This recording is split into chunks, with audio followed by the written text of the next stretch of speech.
కలిసి సమావేశం కావటం జరిగింది.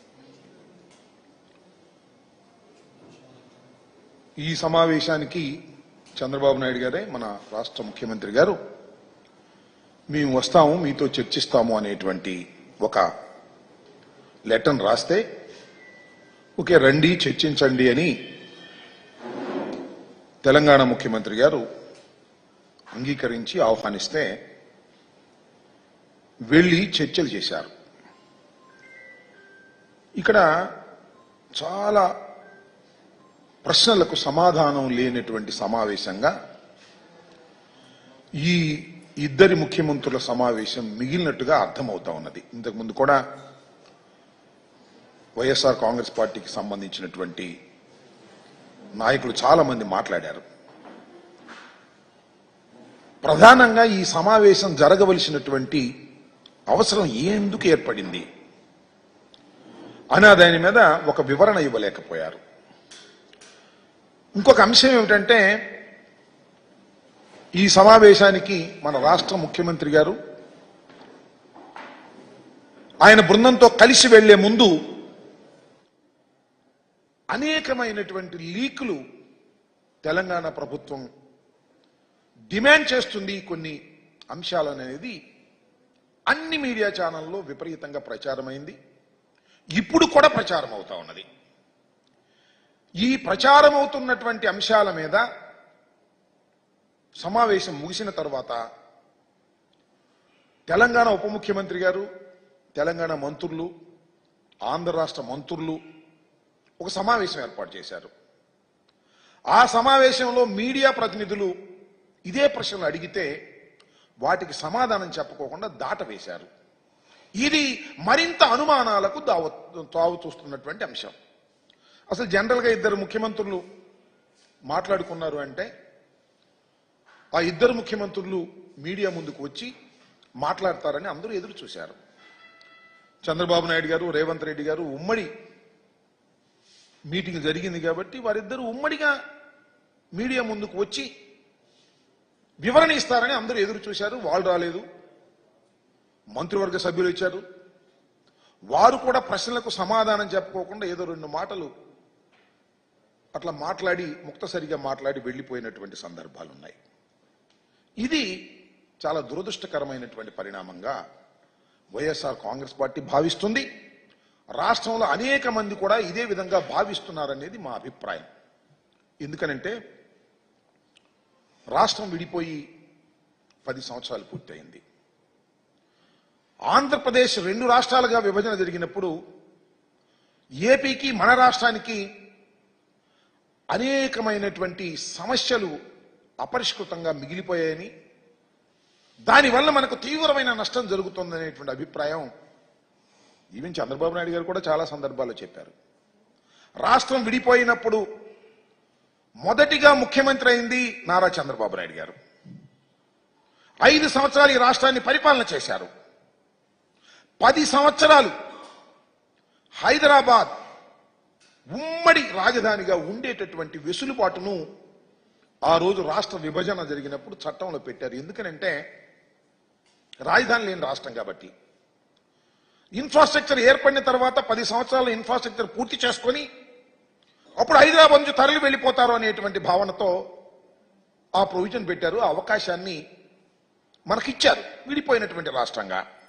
నేను అడుగుతా ఉన్నా, అవకాశాన్ని ఎందుకు ఉపయోగించుకోలేకపోయాం?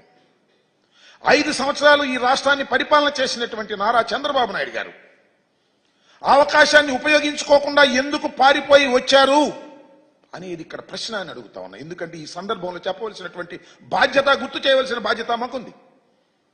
ఎందుకు వచ్చేశారు? ఉమ్మడి రాజధానిని వదిలేసి ఆయన టకటక వచ్చేసాడు. వచ్చేసి ఇక్కడ ఆఫీస్ లేదు.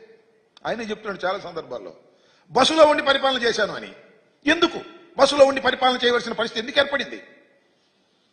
రాజధాని ఇక్కడ ఏర్పడినప్పుడు, శాసనసభ కూడా ఏర్పడినప్పుడు, బిల్డింగ్ ఏర్పడినప్పుడు ఎందుకు మీరు వచ్చేశారు? అందరికీ తెలిసినటువంటి సత్యం అది. తప్పు చేసి వచ్చేశారు, మెడబట్టి గెంటేశారు, మీరు భయపడి పారిపోయి వచ్చేశారు.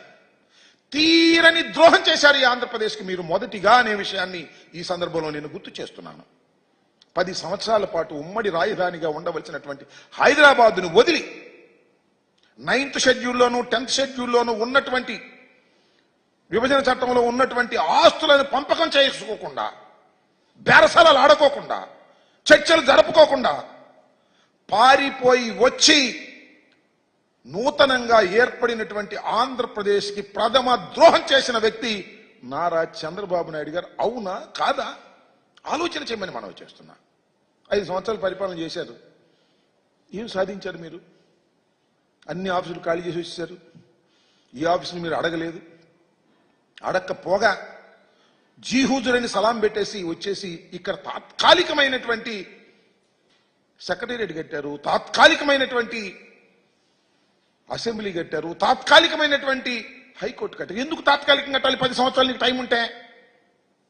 ఎందుకంటే వెళ్ళపోతే ఊరుకోము, మిమ్మల్ని కేసులో పెట్టేస్తాము అని వాళ్ళంటే భయపడి, తప్పు చేసి భయపడి పారిపోయి ఆంధ్రప్రదేశ్కి అన్యాయం చేసినటువంటి నారా చంద్రబాబు నాయుడు గారు మళ్ళా ముఖ్యమంత్రి అయ్యారు. కారణాలు ఏమైనప్పటికీ ప్రమాణ స్వీకారం చేశారు. మరొక అన్యాయం చేయడానికి ప్రయత్నం చేస్తున్నారు ఇవాళ. నేను అడుగుతా ఉన్నా, ఎస్ 2 రాష్ట్రాలు విడిపోయాయి, కొన్ని సమస్యలు ఉన్నాయి అపరిష్కృతంగా. చర్చల ద్వారా ఆ సమస్యల్ని పరిష్కరించుకోవాలి, వండర్ఫుల్. లేదా కేంద్ర ప్రభుత్వం మధ్యవర్తిత్వం ద్వారా పరిష్కరించుకోవాలి, నెంబర్ 2. నెంబర్ 3 న్యాయస్థానాల ద్వారా పరిష్కరించుకోవాలి. ఇవాళ ఎన్ని వివాదాలు ఉన్నాయి మనకి? ఎస్ ఉన్నాయి. 9, 10 షెడ్యూల్లో ఉన్నటువంటి బిల్డింగులు, ఆస్తులు మనకు రావాల్సినవి ఉన్నాయి. 7,000 కోట్ల రూపాయలు విద్యుత్ బకాయిలు మనకు రావాలి. దాన్ని అడగటం జరిగింది. వాళ్ళు ఇవ్వకపోతే కేంద్ర ప్రభుత్వాన్ని ఆశ్రయించడం జరిగింది. కేంద్ర ప్రభుత్వం ఆదేశించింది. ఆదేశించిన తెలంగాణ ఇవ్వలేదు. న్యాయస్థానాల్లో ఉంది వాళ్ళ. దాని గురించి ఏమన్నా మాట్లాడారా మీరు? మాట్లాడలేదే. మాట్లాడినట్టు ఎక్కడ అనిపించడం లేదే. అది పోగా చిత్రమైన విషయం ఏంటంటే, శ్రీశైలం, నాగార్జున సాగర్ ఈ 2 ఉమ్మడి ప్రాజెక్టులు సరిహద్దులో ఉన్నాయి. వారికి మనకి సరిహద్దులో ఉన్నాయి కాబట్టి ఉమ్మడి ప్రాజెక్టులు. వాటిలో అనేక ఇష్యూస్ ఉన్నాయి. వాటి గురించి మాట్లాడారా? ఇవాళ పోతిరెడ్డిపాడుకు సంబంధించి నేను అడుగుతా ఉన్నా, రాయలసీమకు నీళ్లు వెళ్ళాలంటే 881 ఫీట్స్ లెవెల్లో ఉంటే తప్ప నీళ్లు వెళ్ళవు. అక్కడ దాకా రాణిస్తున్నారా తెలంగాణ వాళ్ళు? విద్యుత్ కోసం వదిలేస్తున్నారు అక్కడ దాకా రాకోకుండా. దీనివల్ల రాయలసీమ నష్టపోతుంది. ఈ సమస్య గురించి మీరు ఏమైనా మాట్లాడారా? మాట్లాడాల. లేదు. నాగార్జున సాగర్ నేను మనవి చేస్తున్నా, నాగార్జున సాగర్లో రైట్ కెనాల్కి నీళ్లు మనం ఇవ్వాలి అంటే తెలంగాణ పర్మిషన్ కావాలి. తాళాలు వాళ్ళ దగ్గర ఉన్నాయి, వాళ్ళ స్వాధీనంలో ఉంది. 50-50గా ఉండవలసింది మన ఏరియాని కూడా వాళ్ళ స్వాధీనంలోకి వెళ్ళింది. ఎందువల్ల వెళ్ళింది? మీ అసమర్థత వల్ల వెళ్ళింది. మళ్ళా జగన్మోహన్ రెడ్డి గారు అధికారంలోకి వచ్చిన తర్వాత మొన్న మీ అందరికీ తెలుసు, పోలీస్ యాక్షన్ చేసి మనం దాన్ని స్వాధీనం చేసుకున్నాం. తర్వాత కేంద్ర హోంశాఖ ఇంటర్ఫీర్ అయ్యి మేము దాన్ని పరిష్కరిస్తాం, మీరు తొందరపడమాకండి, మాకు హ్యాండ్ ఓవర్ చేయమంటే రాష్ట్ర ప్రభుత్వం కేంద్ర పోలీసులకు హ్యాండ్ ఓవర్ చేసినటువంటి సందర్భాన్ని మనం చేస్తున్నాం. దాని గురించి ఏమైనా మాట్లాడారా మీరు? మాట్లాడే ప్రయత్నం చేశారా? మాట్లాడలా. నాగార్జున సాగర్ విషయంలో కానీ, శ్రీశైలం విషయంలో కానీ మనకు ఆల్రెడీ వివాదాలుండి ఇబ్బంది పడుతున్నటువంటి సమస్యల గురించి పొన్నెత్తు కూడా మాట్లాడుకోకుండా ఎందుకు ఈ సమావేశాన్ని ఏర్పాటు చేశారు మాకు అర్థం కాల. చాలా దురదృష్టకరమైనటువంటి పరిణామం. అరే బయట వింటుంటే ఆశ్చర్యం వేస్తుంది. కొన్ని పత్రికలు, కొన్ని మీడియా ఛానల్స్ చెప్పేటటువంటి మాటలు వింటుంటే దానికి చెప్పవలసిన వాళ్ళు సమాధానం చెప్పడాలా ఏంటండి? నాకు అర్థం కాలేదు. ఎస్, ఆంధ్రప్రదేశ్కి ఒక సుదీర్ఘమైన తీర ప్రాంతం ఉంది. సుమారుగా 998 ఎంత ఉంది, 1000. మొన్న చర్చల సందర్భంగా చంద్రబాబు నాయుడు గారు లెటర్ రాస్తే మీరు రండి అని అంటే వాళ్ళు అడిగారంట మాకు దీనిలో వాటా కావాలని. తెలంగాణ ప్రభుత్వం అడిగిందని పత్రికలో వస్తుంది, మీడియాలో వస్తుంది. ఒక పత్రిక అయితే నమ్మశక్యం కాకపోవచ్చు, అన్ని పత్రికల్లోనూ టోటల్గా అన్ని మీడియాలోనూ మాకు వాటా కావాలి అని తెలంగాణ ప్రభుత్వం అడిగింది. ఒకటి. రెండవది, తిరుమల తిరుపతి దేవస్థానం బోర్డులో వాటా కావాలి అడిగింది. బోర్డులో అంటే మెంబర్లు వేయడానికి, సరే దట్ ఇస్ పొలిటికల్ డెసిషన్. ఆదాయంలో కూడా 48% కావాలి, మీరు 52 తీసుకోండి, మాకు 48 ఇవ్వండి అని అడిగింది అనేటువంటి మాట. అంతేకాదు, మనకు పోర్ట్స్ ఉన్నాయి కదా ఈ తీర ప్రాంతంలో, ఈ అన్ని పోర్ట్స్లోనూ వాటా కావాలని అడిగింది అని. మరొకటి, కృష్ణా జలాల్లో కూడా మాకు అన్యాయం జరిగింది, మాకు వాటా కావాలి అని అడిగిందని. ఈ 4 కూడా చాలా విపరీతమైన ప్రచారం జరిగాయి. దానితో పాటు అతి కీలకమైంది పోలవరం ప్రాజెక్టు నిర్మాణానికి విభజన చట్టంలో పెట్టినటువంటి 7 మండలాల్ని విభజన చట్టం ప్రకారం మన రాష్ట్రానికి కలిపేశారు. ఆ 7 మండలాల్ని వెనక్కి ఇచ్చేయమన్నారంట. ఇచ్చేయమన్నారు వాళ్ళ కోరికలు. చిత్రం ఏంటంటే, ఒక పత్రికలో హిందూ, మీ అందరికీ తెలుసు, దీనిలో ఇవాళ వచ్చింది ఏంటంటే, Naidu Revanth agrees to transfer 5 panchayats to TG. ఇది నాయుడు అంత రేవంత్ ఇద్దరు కలిసి సమావేశంలో 5 గ్రామాలను తిరిగి తెలంగాణకు ఇవ్వడానికి అంగీకరించారు చంద్రబాబు నాయుడు గారు. What is this? దీనికి సమాధానం చెప్పగలరా? వార్తలు ఈ విధంగా పుంఖాలుగా వస్తున్నప్పుడు మీరు ఏమీ మాట్లాడకపోగా, ముఖ్యమంత్రులు ఇద్దరు మాట్లాడకపోగా, ముఖ్యమంత్రుల తరపున అక్కడ డిప్యూటీ సీఎం, మన మంత్రులు, వారి మంత్రులు కలిసి ఉమ్మడి సమావేశం ఏర్పాటు చేసి, పత్రికా సమావేశం, దానిలో మీడియా మిత్రులు ఏమండి ఇగో ఇవన్నీ వచ్చినాయి ఏంటి అని అడిగితే సమాధానం చెప్పకుండా తప్పుకెళ్ళారంటే నిజం అనుకోవాలా, అబద్ధం అనుకోవాలా? సమాధానం చెప్పకోకుండా తప్పుకు వెళ్ళిపోయారు అంటే వాళ్ళు అడిగిన మాట నిజము అని ఒప్పుకోవాలి. ఈ 5 గ్రామాలు ఇవ్వడానికి అంగీకరించాడు అని ఒప్పుకోవాలి. లేదంటే తీర ప్రాంతంలో వాటా ఇవ్వడానికి చంద్రబాబు నాయుడు గారు సుముఖతతో ఉన్నారు అని అనుకోవాలి. మౌనం. అలాగే కృష్ణా జలాల్లో వాటా ఇవ్వడానికి కూడా సుముఖంగా ఉన్నారు అనుకోవాలి. టీటీడీలో కూడా వాటా ఇవ్వడానికి సుముఖంగా ఉన్నారని అనుకోవాల్సి వస్తుంది మాట్లాడకపోతే. ఇంకో మాట అన్నాడు, రెండు కళ్ళు నాకు అన్నాడు. అంతే. తెలంగాణ ఆంధ్ర 2 నా కళ్ళు. నేను ఆంధ్రప్రదేశ్కి ముఖ్యమంత్రి అయినప్పటికీ కూడా 2 నాకు 2 కళ్ళు లాంటివి అన్నాడు. అంటే సమానంగా చూసుకుంటానేగా. ఏంటిది నాకు అర్థం కాల. ఆ సందర్భం ఏమిటి? అఫ్ కోర్స్ మీ తెలంగాణలో మీ పార్టీ ఉండొచ్చు, దాన్ని మళ్ళీ బతికించుకోవడం కోసమో, దాన్ని మళ్ళా రివైవ్ చేసుకోవడం కోసమో మీరు తెలంగాణ కోరేటటువంటి అసంబద్ధమైన కోరికలకు అంగీకరిస్తారా? అంగీకరించరా? అంగీకరిస్తారో అంగీకరించో చెప్పాలి కదా. చెప్పుకోకుండా తెలంగాణ వెళ్ళి తెలంగాణ భవన్లో, తెలంగాణలో వారి తెలుగుదేశం పార్టీ భవన్లో నాకు 2 కళ్ళు, తెలంగాణలో ఉన్నటువంటి తెలుగుదేశం కార్యకర్తలకు కూడా నేను మేలు చేస్తాను అనేటువంటి మాటలు మీరు మాట్లాడుతున్నారు అంటే ఈ జరిగినటువంటి విషయాలన్నీ కూడా నిజమే కదా అనేటువంటి భావన కలుగుతుంది. నిజమో కాదో మాకు తెలియదు. అసలు రహస్యం ఏంటంటే నాకు అర్థం కాలేదు. 2 రాష్ట్రాల ముఖ్యమంత్రులు విభజన చట్టంలో ఉన్నటువంటి అంశాల మీద చర్చించుకోవడం రహస్యమల అవుతుంది. బహిరంగం కావాలి కదా. మీరేం ప్రత్యక్ష ప్రసారం ఇవ్వాల్సిన అవసరం లేదు. ఇది జరిగింది అని రేవంత్ రెడ్డి గారో, ఇది జరిగింది అని చంద్రబాబు నాయుడు గారో పాయింట్ టు పాయింట్ చెప్పాలి కదా. మీరు చర్చలు జరిగాయి, చర్చలు జరిగితే ఇది అడిగారు మేము ఇస్తామన్నాము, ఇది అడిగారు మేము వద్దన్నాము అని చెప్పాలి కదా. చెప్పకోకుండా రహస్యంగా దాయవలసినటువంటి పరిస్థితి ఎందుకు ఏర్పడుతుంది?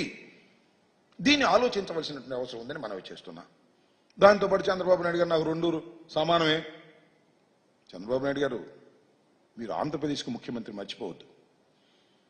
2 సమానం అయితే మీ పార్టీ పరంగా చూసుకోండి.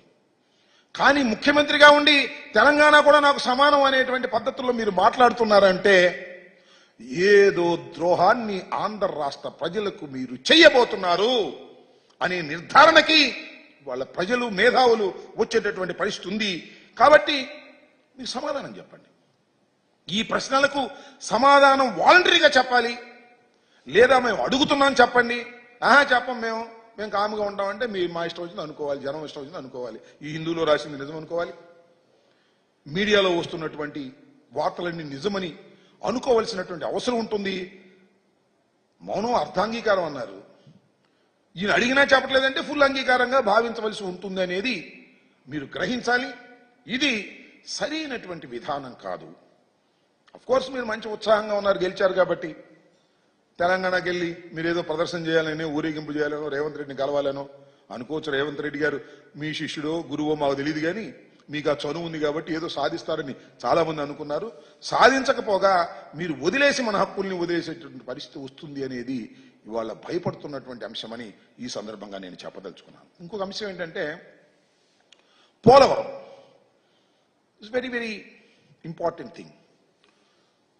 పోలవరం చట్టంలో మనకి, ఛత్తీస్గఢ్కి, తెలంగాణకి కొన్ని విభేదాలు ఉన్నాయి. ఛత్తీస్గఢ్కి అదేవిధంగా ఒరిస్సాకి ఉన్నటువంటి వివాదాలను ఆల్మోస్ట్ ఆల్ పరిష్కార దశకు వచ్చేసాయి. పరిష్కరించుకునే పరిస్థితి వచ్చేసింది. మన జగన్మోహన్ రెడ్డి గారి చొరవ వల్ల పరిష్కరించుకునే దశకు వచ్చాం. వాళ్ళు తెలంగాణలో కొత్త సమస్య తీసుకొచ్చారు. 7 గ్రామాలని మనం కలిపేటువంటి విధానం చట్టంలో ఉంది. ఇవాళ చంద్రబాబు నాయుడు గారు, రేవంత్ రెడ్డి గారు, నేను లేకపోతే మోడీ గారు నిర్ణయించింది కాదు. అది విభజన చట్టంలో 7 మండలాలు తీసుకెళ్లి ఆంధ్రప్రదేశ్లో కలిపితే తప్ప పోలవరం నిర్మాణం సక్రమంగా సాగదు.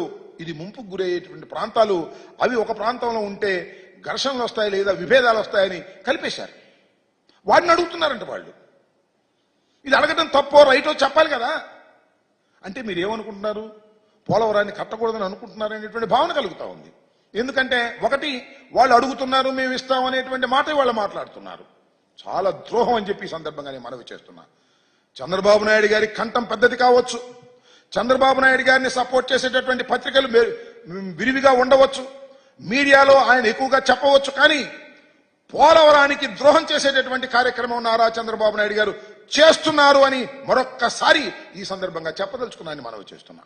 7 మండలాల్లో కొన్ని గ్రామాలను తీసుకువెళ్ళట్టు కలిపేటటువంటి ప్రయత్నం చేసేటటువంటి ఒక దారుణమైన నిర్ణయానికి ఇవాళ చంద్రబాబు నాయుడు గారు రావడం అనేది చాలా దురదృష్టకరం. ఇది ద్రోహం అని కూడా ఈ సందర్భంగా మనవి చేస్తున్నాం. అంతేకాదు, మీ అందరికీ తెలుసు గోబెల్ ప్రచారం. చంద్రబాబు నాయుడు గారికి అది చాలా మెరుగ్గా ఉంటుంది. ఎందుకంటే ఆయనకి 1, 2, 3, 4 పత్రికలు ఉన్నాయి, అలాగే 2, 3 ఛానల్స్ ఉన్నాయి. ఒకే వార్త వండేస్తారు భయంకరంగా. ఇవాళ కూడా వారికి ఉన్న పత్రికల్లో రివర్స్ టెండరింగ్ రివర్స్ కొట్టింది అంటే వాళ్ళు చెప్పదలుచుకుంది ఏంటంటే పోలవరం ఈ దశకు రావడానికి కారణం, ఈ దశ కంటే సంక్షోభంలో ఉండడానికి గల కారణం జగన్మోహన్ రెడ్డి గారు రివర్స్ టెండరింగ్ వల్లే జరిగిందని మా మీద ఆపాదించేటటువంటి ప్రయత్నం చేస్తున్నారు. నేను అనేక సందర్భాల్లో చెప్పా, మళ్ళా చెప్తున్నా, కాంట్రాక్టర్ను మార్చడం వల్లనో రివర్స్ టెండరింగ్ వల్లనో పోలవరం ప్రాజెక్టుకు నష్టం జరగలేదు. మరొక్కసారి చెప్తున్నా, కాంట్రాక్టర్ను మార్చడం వల్లనో రివర్స్ టెండరింగ్ వల్లనో పోలవరానికి నష్టం జరగలేదు. నష్టం జరిగిందల్లా మీ తెలివి తక్కువతనం వల్ల. నది డైవర్షన్ పూర్తి కాకుండా, డైవర్షన్ చేయకోకుండా డయాఫ్రమ్ వాల్ వేసి కాఫర్ డ్యాముల నిర్మాణం ప్రారంభించడం వల్ల మాత్రమే ఇవాళ ఇది జరిగిందనేది ఘంటాపదంగా చెప్పగలనని కూడా మనవి చేస్తున్నా.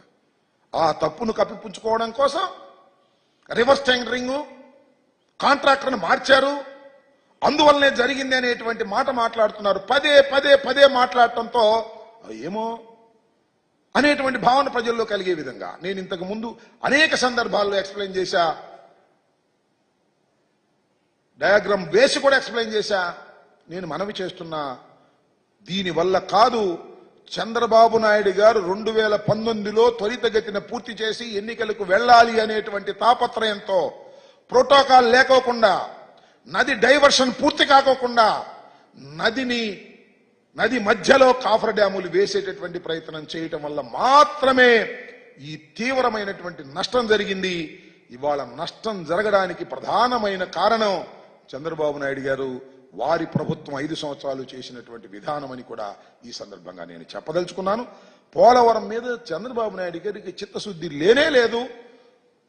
పోలవరంలో వచ్చేటటువంటి డబ్బుల మీద మాత్రమే ఆయనకి చిత్తశుద్ధి ఉంది అనే విషయాన్ని మరొకసారి గుర్తు చేస్తున్నాను. నేను చెప్పింది కాదు, వారి పార్ట్నర్గా ఉన్నటువంటి మోడీ గారే అది ఏటీఎంగా ఉపయోగించుకుంటున్నారనేటువంటి మాట చెప్పినటువంటి సందర్భాలు ఉన్నాయని కూడా ఈ సందర్భంగా నేను మనవి చేస్తున్నాను. కాబట్టి ఇప్పటికైనా నేను సవినయంగా చంద్రబాబు నాయుడు గారిని, తెలుగుదేశం పార్టీని, ప్రభుత్వాన్ని రిక్వెస్ట్ చేస్తున్నాను. ప్రజల్లో తీవ్రమైనటువంటి అనుమానాలు ఉన్నాయి. దానికి కారణం మీరే, ఎవరు కాదు.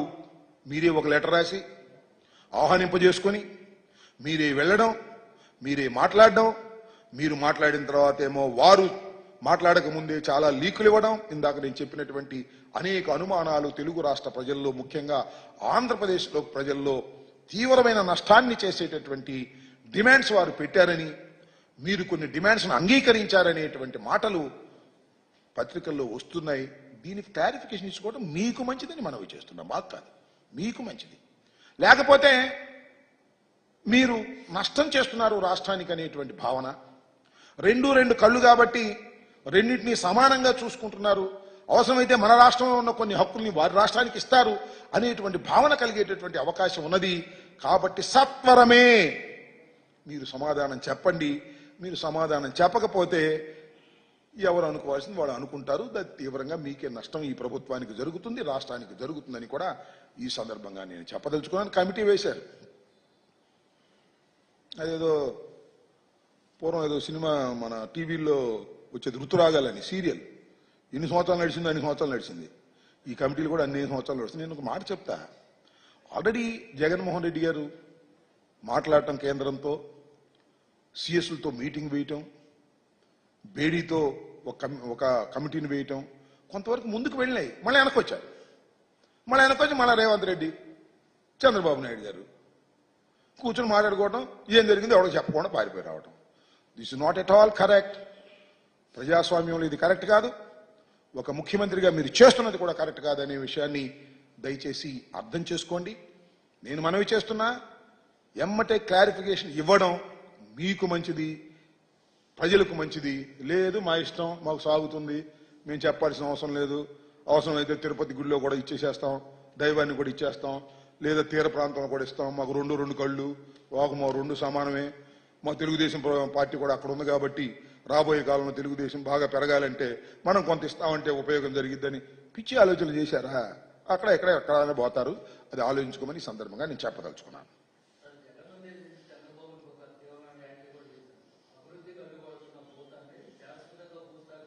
ఇవాళ చంద్రబాబు నాయుడు గారు జగన్మోహన్ రెడ్డి గారి మీద అనేకమైన వ్యాఖ్యలు చేస్తున్నారు.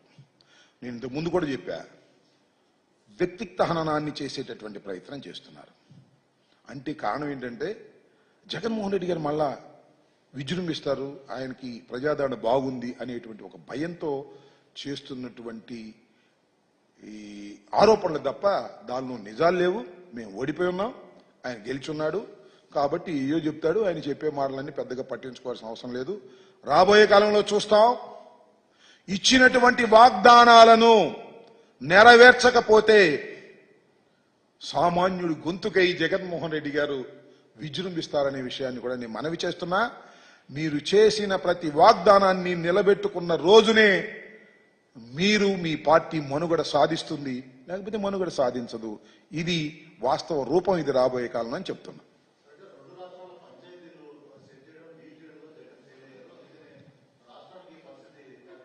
రెండు రాష్ట్రాల పంచాయతీనా? ఏం పంచాయతీ ఉంది? చాలా పంచాయతీలు ఉన్నాయి. డీల్ చేయటంలో అట్ట అనుకుంటే ఇంకోటి కూడా అనుకోవచ్చు కదా.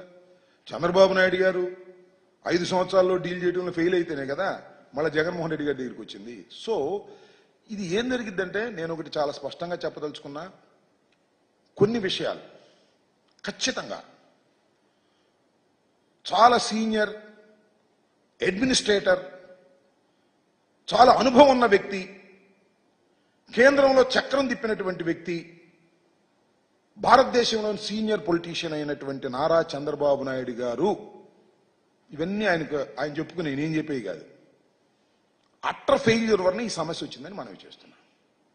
చూడండి మీరు ఒకసారి విభజన చట్టంలో ఉన్నటువంటి అంశాలు, ప్రత్యేక హోదా హామీ. ఎందుకు ప్రత్యేక హోదా వదిలేశావు ఆ రోజున? ఎందుకు ప్రత్యేక ప్యాకేజీకి వచ్చావు? ఇవాళ ఎందుకు అడగడం లేదు ప్రత్యేక హోదా? చెప్పండి. ప్రత్యేక హోదా గురించి నువ్వు నల్ల షర్ట్లు వేసుకుని శాసనసభలో నువ్వు అక్కడ గందరగోళం చేశావు కదా నువ్వు అధికారంలో ఉన్నప్పుడు. ఇవాళ నీ మీద ఆధారపడేటువంటి ప్రభుత్వం వచ్చిన తర్వాత మీరెందుకు ప్రత్యేక హోదాని అడగడానికి కూడా భయపడుతున్నారు? చెప్పండి సమాధానం. నేను మనవి చేస్తున్నా, 5 సంవత్సరాలు నువ్వు ముఖ్యమంత్రిగా మీరు ఎన్నుకోబడ్డారు రాష్ట్ర ప్రజల ద్వారా. శభాష్, మాకు 67 వచ్చాయి, మీరు అధికారంలోకి వచ్చారు. బహుశా అప్పుడు విభజించబడినటువంటి రాష్ట్రానికి అన్యాయం జరిగింది కాబట్టి, అన్యాయం జరిగిన రాష్ట్రానికి అనుభవజ్ఞుడైనటువంటి చంద్రబాబు నాయుడు గారు వస్తే బాగుంటుందని వేశారు. ఎందుకు వేశారో ఓట్లు వేశారు, మీరు అధికారంలోకి వచ్చారు. అనుభవజ్ఞులు 5 సంవత్సరాలు ఏం చేశారబ్బా? 5 సంవత్సరాలు మీరు చేసింది ఏంటి? కేసులో ఇరుక్కోకుండా తప్పుకోవడం కోసం ఆంధ్ర రాష్ట్రాన్ని పణంగా పెట్టారే. 9-10 షెడ్యూల్లో ఉన్నటువంటి ఆస్తుల పంపకం జరక్కోకుండానే, ఇక్కడ శాసనసభను ఏర్పాటు చేసుకోకుండానే, ఇక్కడ ఆల్టర్నేటివ్ ఇన్ఫ్రాస్ట్రక్చర్ రాకముందే 10 సంవత్సరాలు అవకాశం ఉన్నా కూడా పారిపోయి వచ్చారు అంటే భయపడి కాదా అని అడుగుతా ఉన్నా, చెప్పమని అడుగుతా ఉన్నా. చంద్రబాబు నాయుడు గారు ఇన్ని ద్రోహాలు చేసి, సరే వాళ్ళు చెప్తున్నాడు ఆయన గెలిచాడు కాబట్టి రకరాలు, ఎన్నో ద్రోహాలు విడిపోయిన రాష్ట్రానికి చేసినటువంటి వ్యక్తి నారా చంద్రబాబు నాయుడు గారు. అనాలంటే ఆయనకి పెద్ద కంఠం, 5-6 ఛానల్స్ అన్నీ చూపిస్తాయి. జగన్మోహన్ రెడ్డి గారు దుర్మార్గుడు, జగన్మోహన్ రెడ్డి గారు దెయ్యం, ఇలాంటి పిచ్చి మాటలన్నీ మాట్లాడే కార్యక్రమం చేస్తున్నాడు తప్ప, మీరు ఆంధ్ర రాష్ట్రానికి ద్రోహం చేసింది, విడిపోయినటువంటి రాష్ట్రానికి 2 సార్లు ద్రోహం చేస్తున్నారు. ఇవాళ కూడా మీకు ద్రోహం అయింది. ఈ మీటింగే పెద్ద ద్రోహం. ఈ మీటింగ్ వల్ల కొత్త డిమాండ్స్ వచ్చాయి. వాళ్ళకి కొత్త డిమాండ్స్ పెడుతున్నారే, తిరుమల తిరుపతి దేవస్థానంలో వాటా కావాలని, అలాగే పోర్ట్స్లో వాటా కావాలని, ఎప్పుడో విభజన చట్టం ప్రకారం వచ్చేసినటువంటి 7 గ్రామాలు వెనక్కి రావాలని, 7 మండలాలు వెనక్కి రావాలని కొత్త డిమాండ్స్కి ఆస్కారం ఇచ్చారా మీరు? ఏమిటిది? What is this? ఏం చేస్తున్నారు మీరు? ఈ రాష్ట్రానికి న్యాయం చేస్తున్నారా, అన్యాయం చేస్తున్నారా? సో ఎన్నైనా జగన్మోహన్ రెడ్డి గారిని అనేటువంటి కార్యక్రమంలో చంద్రబాబు నాయుడు గారు ఉన్నాడు. చంద్రబాబు నాయుడు గారి ద్రోహం వల్లనే ఈ రాష్ట్రానికి విభజన చట్టం ప్రకారం రావాల్సినటువంటి రాయితీలు రాకోకుండా పోయాయనే విషయాన్ని దయచేసి గమనించాలని కూడా మనం చేస్తున్నాం.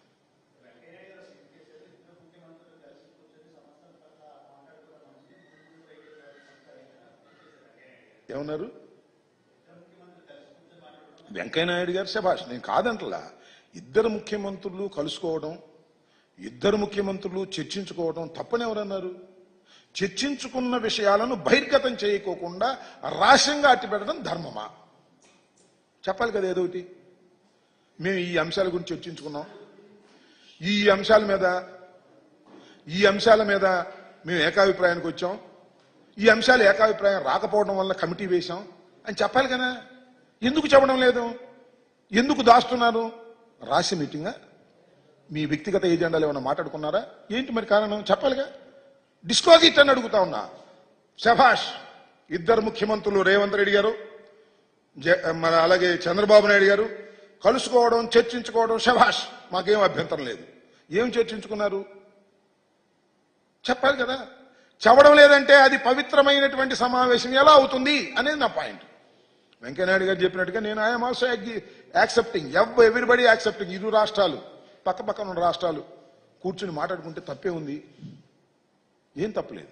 ముఖ్యమంత్రుల హోదాలో మాట్లాడుకోవాలి, సమస్యలు పరిష్కరించుకోవాలి, తప్పలేదు. కానీ మళ్ళీ వెనక్కి వచ్చేసారే, మళ్ళీ చర్చలు మొదలుకొచ్చినాయే.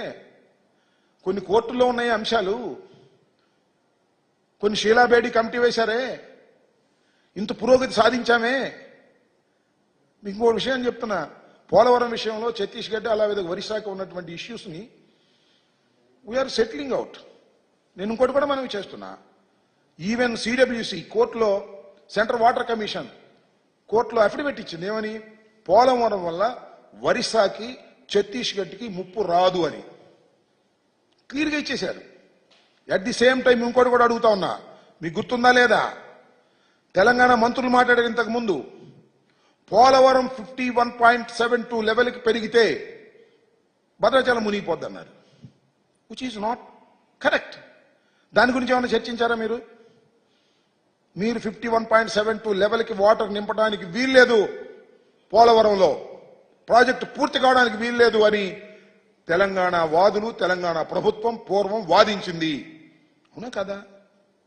దాని గురించి ఏమైనా మాట్లాడారా? ఇన్ని వివాదాలుంటే ఏ వివాదం గురించి మాట్లాడుకోకుండా ఏంటంటే అదిదో మత్తుపా డార్కోనే డ్రగ్స్ గురించి మాట్లాడాం. డ్రగ్స్ గురించి మాట్లాడడానికి ఇంతమంది వెళ్ళాలా? వాటి ఇది జోక్ చేస్తున్నారు. డ్రగ్స్ గురించి మాట్లాడడానికి ఇంతమంది వెళ్ళాలా? అక్కడ మాట్లాడాలా? ఏంటిది నాకు అర్థం కాల. ఏది దొరక్క దాన్ని ముందుకు తీసుకొచ్చారు, అంతే సింపుల్. ఆ పూటకి అది ముందుకు తీసుకొచ్చారు, అసలు విషయాలు చెప్పుకోకుండా. సింగర్ అద్దెకి వెళ్ళాడు, వచ్చాడు అన్న సామెతగా వెళ్ళారు, వచ్చారు. ఏం జరిగిందంటే ఎవడో మాట్లాడ్డా, తుస్ సీక్రెట్ రహస్యంగా పెట్టుకోండి, ఎవరు మాట ఏంటిది?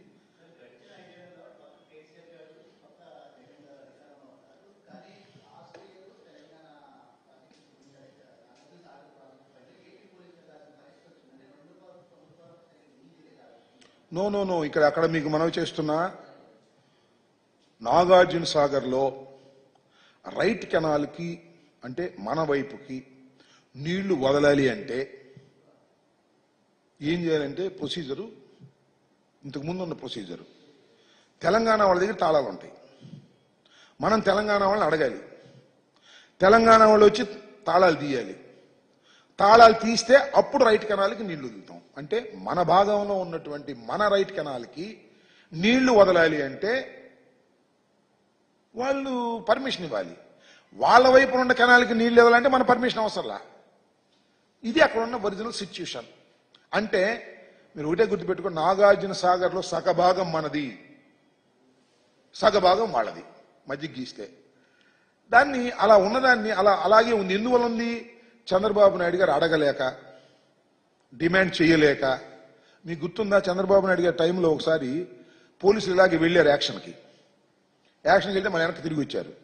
యాక్షన్కి వెళ్ళంగానే చంద్రబాబు నాయుడు గారి ఫోన్ వచ్చింది, నువ్వు ఆ యాక్షన్ చేశావా, ఓటుకు నోటు కేసులో నువ్వు ముద్దాయి అవుతావు అని. వచ్చేయండి అన్నాడు. ఇది నా ఆరోపణ. వచ్చేశారు. కానీ మేము అదును చూసి మేము వెళ్ళి దాన్ని హ్యాండ్ ఓవర్ చేసుకున్నాం. జగన్మోహన్ రెడ్డి గారి టైంలో we hand over that place.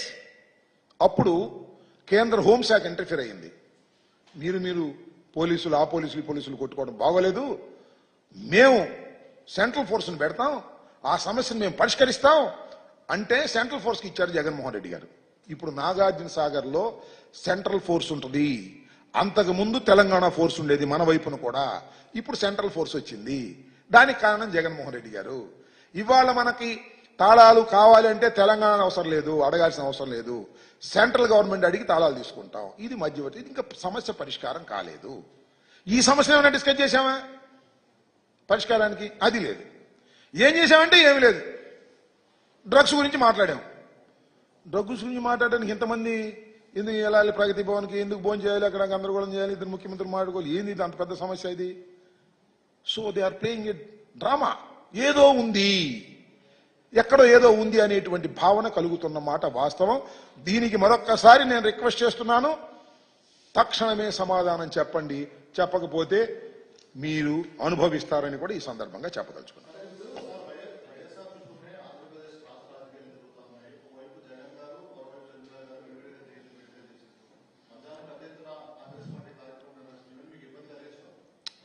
ఇప్పుడు ఒక విషయం, రాజశేఖర రెడ్డి గారు ఉమ్మడి రాష్ట్రానికి ముఖ్యమంత్రిగా పనిచేశారు. రాజశేఖర రెడ్డి గారి అప్పుడప్పుడు చంద్రబాబు నాయుడు గారు కూడా చెప్తున్నాడు కదా, రాజశేఖర రెడ్డి గారు నాకు బాగా మిత్రుడు అని. సో రాజశేఖర రెడ్డి గారి జయంతిని ఎవరైనా జరుపుకోవచ్చు, వర్ధంతిని ఎవరైనా జరుపుకోవచ్చు, ఎవరైనా దండ వేయచ్చు దివంగత రాజశేఖర రెడ్డి గారికి, అభిమానులు పెంచు. ఒకటి మాత్రం వాస్తవం, రాజశేఖర రెడ్డి గారి మరణం తర్వాత రాజశేఖర రెడ్డి గారి చితి మంటల నుంచి ఏర్పడినటువంటి రాజకీయ పార్టీ, అనివార్యమైన పరిస్థితుల్లో ఏర్పడినటువంటి రాజకీయ పార్టీ వైఎస్ఆర్ కాంగ్రెస్ పార్టీ.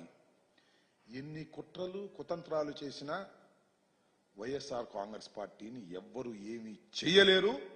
ఇది మాత్రం చెప్పదలుచుకున్నా. ఓకే,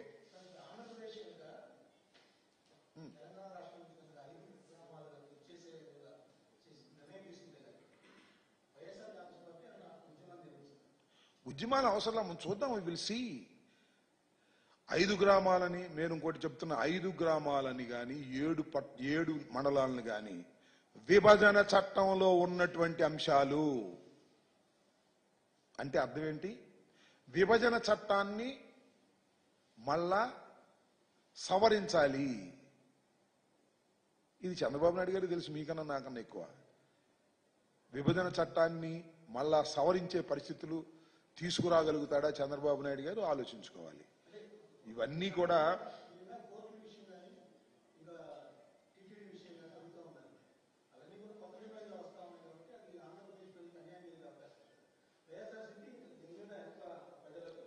అసలు ముందు వాళ్ళు సమాధానం చెప్పలేమండి. Wheel plan it.